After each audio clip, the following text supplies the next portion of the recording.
কুষ্টিয়ার কুমারখালীতে শিলাইদহ ব্রিক্সের নৈশ প্রহরীকে বেঁধে রেখে ট্রাক্টর ডাকাতির 2 দিন পর ট্রাক্টর উদ্ধার ও 2 জন ডাকাতকে আটক করেছে থানা পুলিশ।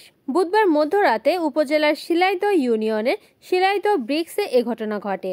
আটককৃতরা হলেন নন্দলালপুর ইউনিয়নের বুজরুক বাখুই এলাকার ওয়াহিদুজ্জামানের ছেলে মামুন ও শিলাইদহ ইউনিয়নের জুরালপুর গ্রামের মানিকের ছেলে রমজান। জানা যায়, বুধবার মধ্যরাতে কয়েকজন ডাকাত সশস্ত্র অবস্থায় শিলাইদহের এসবিসি ইটভাটার নৈশ প্রহরীকে বেঁধে রেখে ট্রাক্টর নিয়ে চলে যায়। পরবর্তীতে গোপন সংবাদের ভিত্তিতে কুমারখালী থানা পুলিশ পাবনা থেকে 2 জন ডাকাত সহ ট্রাক্টর উদ্ধার করে। নৈশ প্রহরী লিন্টু শেখ জানান, আমার ফোনটা কারি না, তারপরে 2টি পিস্তল মাথায় ধরে টানতে টানতে আসছে আমার এই সাইড দিয়ে নিয়ে চলে যায়।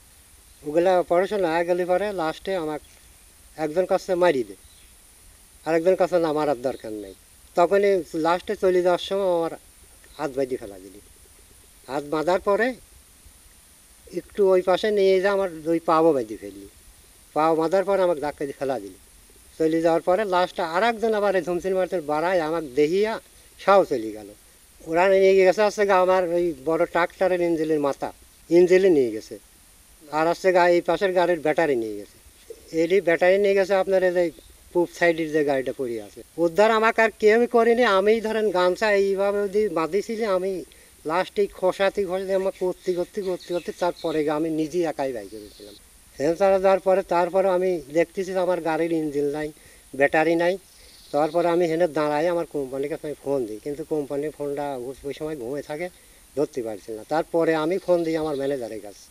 শিলাইদহ ব্রিক্সের ম্যানেজার আইয়ুব আলী জানান, আমাকে আমার নাইট গার্ড ফোন দিল মনে হয় তখন 3:42-43 বাজে এরকম সময়। আমি হচ্ছে ওই যে আমাকে হচ্ছে কি নিয়ে গেল আমি এখনও বুঝতে পারতেছি না।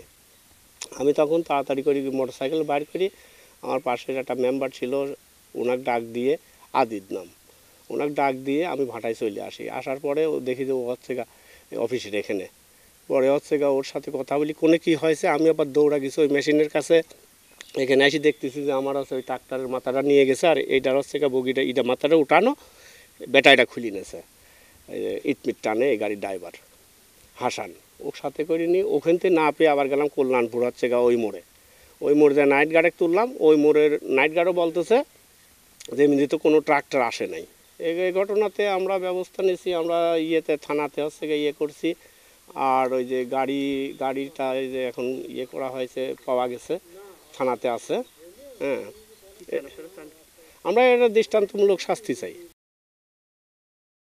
এই বিষয়ে কুমারখালী থানার পুলিশ পরিদর্শক আমিরুল ইসলাম জানান, গত 24 জুলাই দিবাগত রাত্রে শিলাইদহ খোরশেদপুর গ্রামস্থ জয়নগর শাহিনের ইটভাটা থেকে মৎস্য প্রহরীকে আটকা রেখে কে বা কাহারা ইটভাটাতে থাকা একটা ট্রাক্টর চুরি করে নিয়ে চলে যায়। এই মর্মে বাদীর অভিযোগের ভিত্তিতে আমাদের এখানে একটা মামলা হয়। মামলা ছিল অজ্ঞাতনামা, আসামি কোনো নামটাম ছিল না। পরবর্তীতে মামলাটা রুজু করার পরে আমরা গোপন তথ্যের ভিত্তিতে এবং সোর্সের নিকটতে প্রাপ্ত তথ্যের ভিত্তিতে আমরা রমজান নামের একজন আসামিকে গ্রেপ্তার করি গত 26 তারিখ। গ্রেপ্তার করা গতকালকে। গ্রেপ্তার পরবর্তী তাকে সে সব কথা স্বীকার করছে। তার স্বীকারোক্তি মোতাবেক তাকে নিয়ে আমরা অভিযান পরিচালনা করি পাবনা জেলা হতে আমাদের এই কুমারখালী এলাকারই মামুন নামে একজনকে গ্রেপ্তার করছি, এবং ওই আসামি রমজান তাকে শনাক্ত করছে, হ্যাঁ এই আমাদের সাথে ছিল। তাদেরকে উভয় পক্ষে স্বীকার করার পরে তাদের স্বীকারোক্তি এবং তাদের দেখানো মতে এই যে ভাটা থেকে যে এটা নিয়ে গেছিল ট্রাক্টরটা, এই ট্রাক্টরটা আমরা পাবনা থেকে উদ্ধার করছি, ওখানে জব্দ তালিকা করছি, জব্দ তালিকা করে নিয়ে আসছি। মধ্যে আসামিদের ব্যাপক জিজ্ঞাসাবাদ করে তারা এই কথা স্বীকার করছে। তাদেরকে ফৌজদারি কার্যবিধি 164 ধারায় বিজ্ঞ আদালতের স্বীকারোক্তিমূলক জবানবন্দি প্রদান করবে মর্মে আমাদের কাছে বলায় আমরা আদালতে তাদেরকে প্রেরণ করেছি। তাদের স্বীকারোক্তি পরবর্তীতে আইনানুগ ব্যবস্থাকরণ করা হবে এবং অন্যান্য পলাতক আসামি যারা আছে তাদেরকে আমরা গ্রেপ্তারের চেষ্টা করছি। রিপোর্ট করেছেন কুষ্টিয়া প্রতিনিধি নাজমুল হাসান, NN TV।